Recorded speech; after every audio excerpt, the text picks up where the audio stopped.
This is going to be your guide to using Regieleki in Pokemon Sword and Shield. 200 base speed.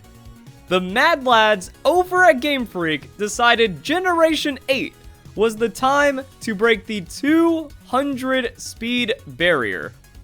And I'm kind of in awe, because it's very rare now that we actually see a Pokemon with a highest max stat in a stat.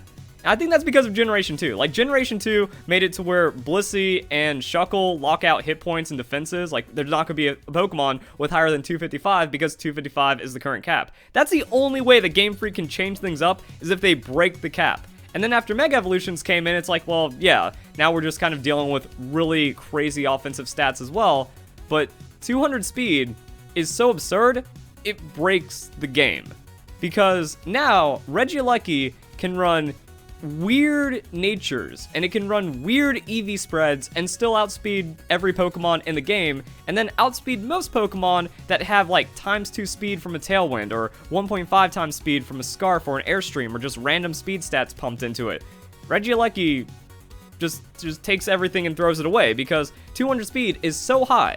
The base stat is so high, and the interactions with EVs boosting by a certain amount make it to where at level 50, 28 EVs outspeeds Pheromosa with a modest nature. So you look at the special attack stat and you're like, well, the special attack stat isn't that high, but it is deceptive, because now we can make this Pokemon bulkier.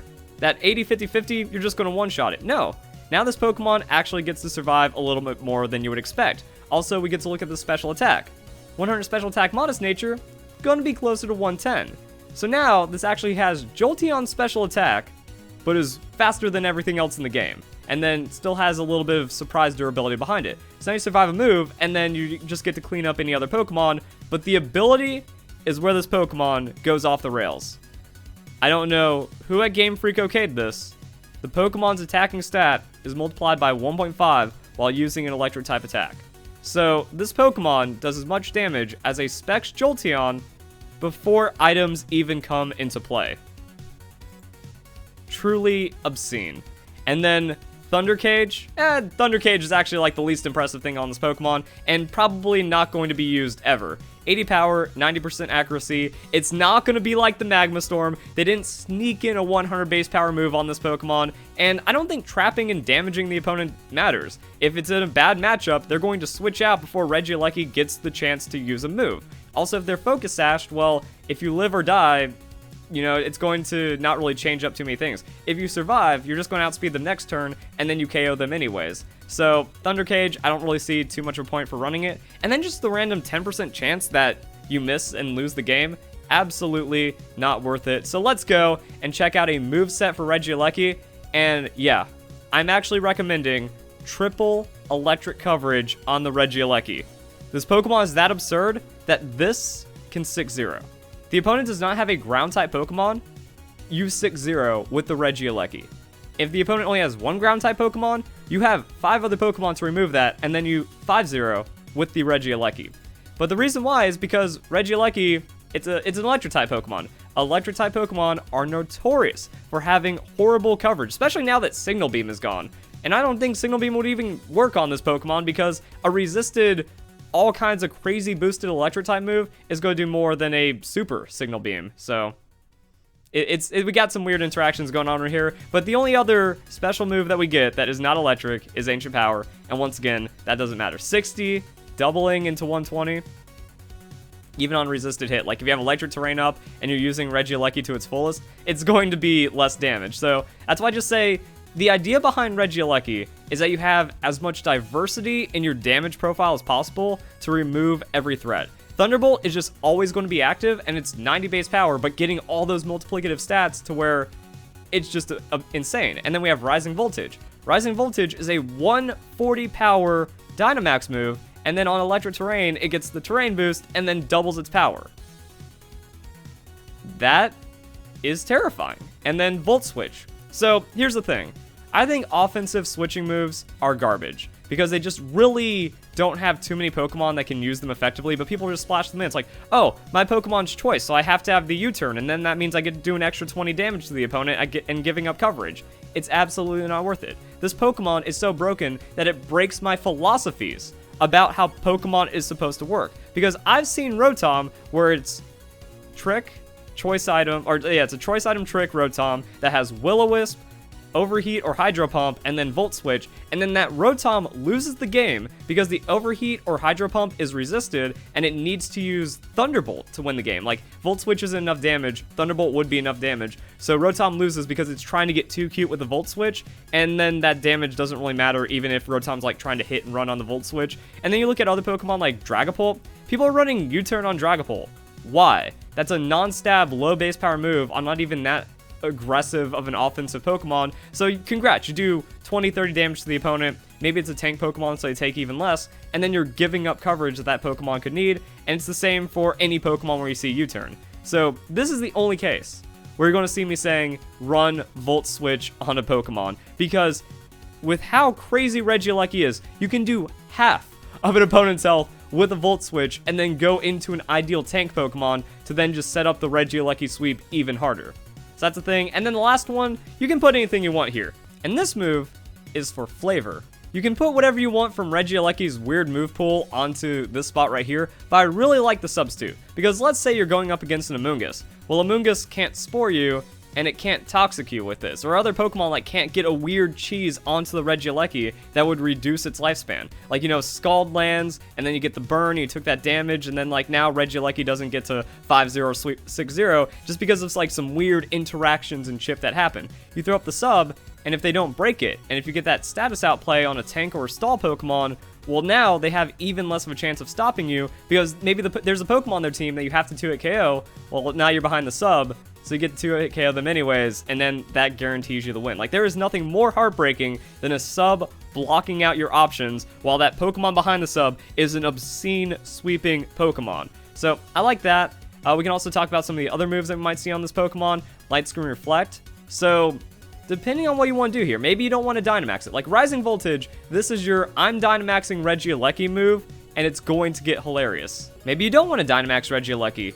That is also viable on this Pokemon, and it means that Regieleki is in an incredibly unique slot, because you can do so many things with the EVs, you can do so many things with the items that, yeah, you're actually free to just have fun with this Pokemon. Like, if you want to have a Life Orb Cinderace on your team, or you want to have another Dynamaxing Pokemon, you can get rid of Life Orb, you can put Magnet on this Pokemon, and it's still going to one-hit KO a lot of Pokemon.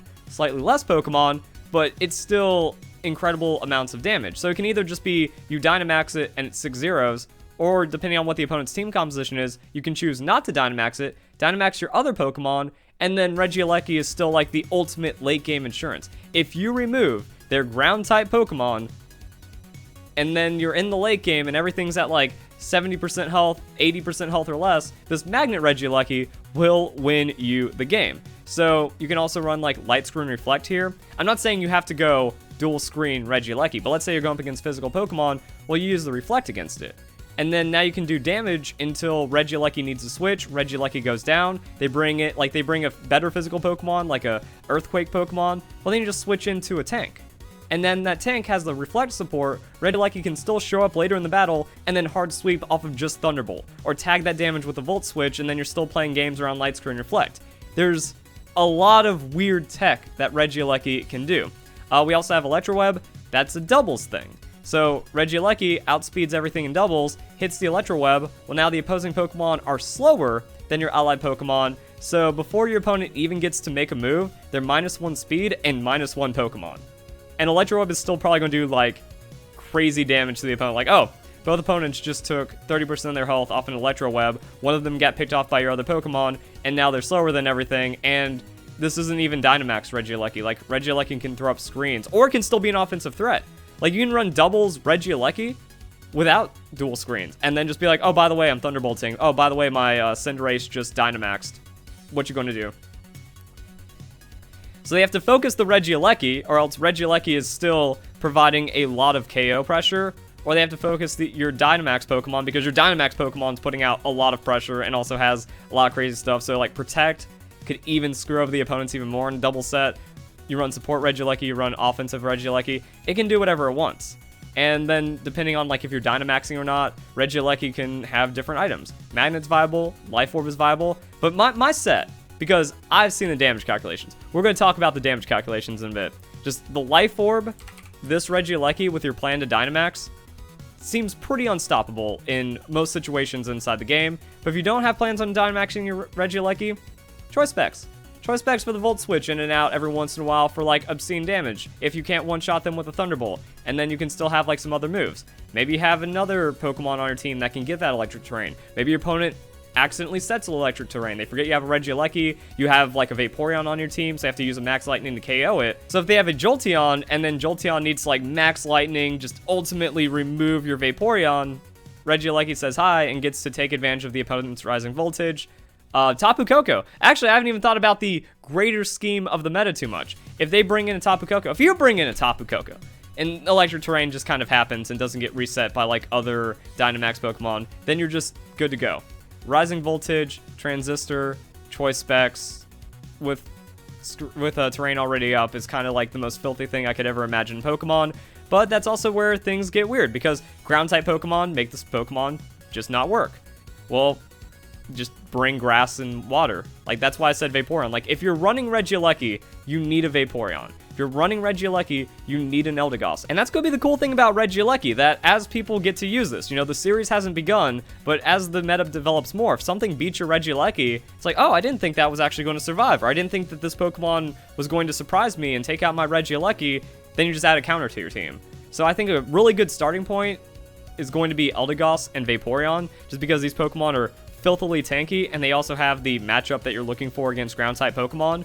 But it could develop further from there, so just kind of keep an eye out for tanks that are going to hyper-synergize with the Regieleki. But Eldegoss, it's got Regenerator. It's a Grass-type Pokemon with a Regenerator. You switch into that Earthquake, or you just switch into that Ground-type Pokemon, and now you're set up against it. You can Leech Seed it, you can Giga Drain it, you can Hyper-Sustain on that Leftovers, maybe put it to sleep. You also have Synthesis on top of that, and then I'm thinking Max Hit Points, Bold Nature, is be the ultimate tank against Ground-type Pokemon, also other Pokemon. If an opponent's Pokemon's taking a little bit of Leech Seed chip, Giga Drain chip, something happens and then Regieleki comes back in, like, that's also what's going to create the sweeps on your team. And then Vaporeon's going to be the same. You know, you Wish Protect, and then you just do Vaporeon things with, like, Scald, you burn them, and it's just a bulky Pokemon that ain't going anywhere, and then the Ground-type Pokemon have even less to do against it. Also, Eldegoss, going to be really nice to have to soak up Electric-type hits, because that very high special defense. So, I mean, like, Grass, Water, Electric synergy with the Regieleki for hard sweeping is going to be absurd, and that also brings us to some other weird interactions in the game. You might notice that I'm saying, hey, you can run this Regieleki with a timid nature, because that's what this plus symbol down here means.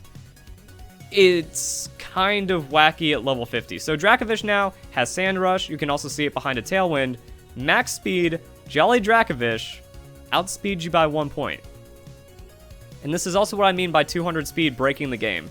The interactions get so weird that it almost gets balanced in an equally weird way. Now, Dracovish is still a terrible Pokemon, and Sand Rush is a horrible ability on it, but shows that doubling the speed of a 75 speed Pokemon is kind of where the point is for Regieleki. And then also, Garchomp is here because you're going to see Scarf Garchomp quite a bit. Well, if you're a Modest nature, so let's go and change this to Modest, we're at 252. This is 253. So Garchomp is going to outspeed you by 1 point. Now, there's nothing you can do to a Garchomp. So it just kind of shows that the fastest expected Scarf Pokemon has all these weird breakdowns. However, you can still run Modest Magnet and then not really feel the damage loss from Timid Life Orb. Modest Magnet still going to outspeed 100 base speed Pokemon with like an Airstream in. So a Charizard or a Salamence that just has like the +1 speed, you're still going to be very set up against. But it's like, there's a lot of weird things you can do with this Pokemon. There's a lot of weird interactions that come out of it. Also, that maybe means, like, depending on what this is, get rid of the Substitute, put in an Airstream, and now almost no Pokemon is going to be able to do anything to you ever. Like, let's say you use Max Lightning, they have a Sash, you survive because you're doubling your hit points because you're Regieleki, and you just have the Bounce or the Acrobatics, and then it just kind of creates, like, a completely uncounter-playable situation. Acrobatics isn't going to miss, and it's going to be pretty much for cleanups anyways on a Focus Sash. So that's a thing. And like, maybe instead of Substitute, you have the Acrobatics. Garchomp is at like 5 hit points because of weird interactions in the game. So Timid is going to be what outspeeds it. So even if you're not going to Dynamax and get the Airstream in, you're going to want the Timid nature to outspeed the Garchomp. That's 1 hit from death anyways. and then weird things happen. So that's what I mean. There's like a lot of nuance to this Pokemon that gets really messed up in how you can run it. So now we can go transition over to the damage calculations. I wanted to show the Eldegoss versus Garchomp matchup first. So you switch in on Earthquake, you barely take anything, you heal up some of that with the leftovers, and then you can survive a Poison Jab on top of that from a 130 attack Pokemon that has Life Orb.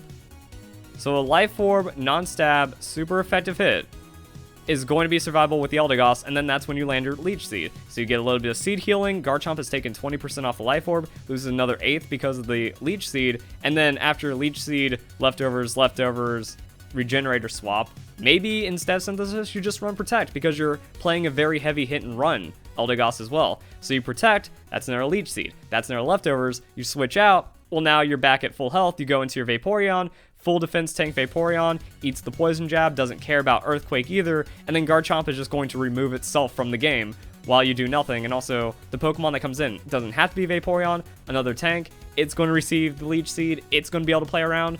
It's also not just Garchomp, any ground-type Pokemon, any Pokemon that, you know, the Regieleki can't deal with, you just out-tank it, and then these are the kind of calculations you're looking for as well. So you hyper outplay the Garchomp, you hyper outplay the ground-type Pokemon, and then the damage calculations start looking like this. So, Silvally. If Electric Terrain is up, Thunderbolt KOs Silvally. This Pokemon is that filthy. Now, you might notice it says Jolteon here. That's because Pokemon Showdown doesn't have the Regieleki programmed in. So this +1 is the same as Transistor, Life Orb, 100 Special Attack, and this is on the Timid Nature. Like, the Timid Nature can still find these KOs. The Modest Magnet is still going to find these absurd things, and then Rising Voltage with Electric Terrain just kind of kills everything. But what happens if we make this Dynamax? Well,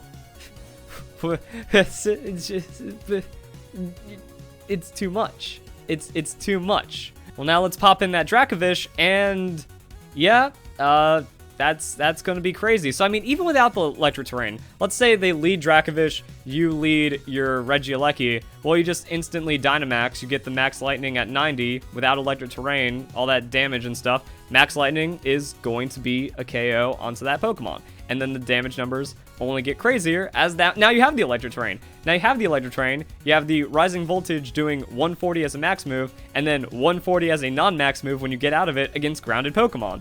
So that is also going to be some pretty wild stuff. This Pokemon just breaks the game. Cinderace. The Cinderace numbers get spicy. So drop this down to level 50, and we are doing 200% to a Cinderace. So let's just say they lead whatever Pokemon, you Dynamax it, you one-shot it, Electric Terrain is up. Well, now Cinderace, if they think, hey, I can Dynamax my Cinderace and then respond to this Pokemon and beat it, nope. You outspeed it, and then you hit it with Max Lightning, and you 200% the Cinderace. I don't know what Game Freak was thinking. Like, Regieleki seems borderline not okay without Transistor, so how did they think that Transistor was acceptable? This is what you got. And then again, like resisted hits, you just cut that in half. But you can also say later on in the game, a Pokemon that can resist Regieleki is chilling at 70% hit points. Well, it still loses. Cool.